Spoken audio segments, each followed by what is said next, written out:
Hi guys! Good morning! Update muna tayo sa buhay natin dito sa probinsya guys. Anyway guys, nagpapa-paint ako ng aking bahay dahil nga naman ay sobrang pangit na ng aming pintura. At ito nga naman si Richard na nahuli ko nga na nangungupit ng pera.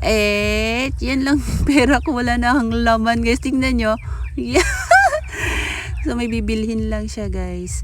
At ito naman yung anak ko ay nagsiselfon dito sa kwarto. At ito na nga yung ating milk tea na ating ibebenta guys. Yan yung business namin before nung nag-pandemic na walang nagpapaganda sa salon. So yan talaga yung bumuhay namin noon guys. Kaya naman ay bumalik na yung Justin Milk Tea.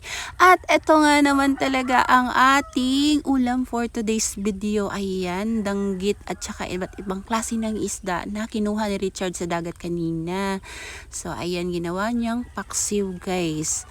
So mamaya yan yung uulamin namin. At ito nga naman ako ay nagliligpit na nga rin ng mga damit na nakakalat dahil nga naman ay sobrang kalat kapag nagpaparepaint ako. Ganito talaga kakalat sa bahay guys. Buti na lang nandito si atiyaya namin na si Negra dahil meron tayong katuwang dito sa pagliligpit ng mga damit na nakakalat. So, ang laki-laki na talaga ng braso ko. Sobrang taba ko na talaga guys. Kaya ewan ko lang kung paano ulit mag-diet.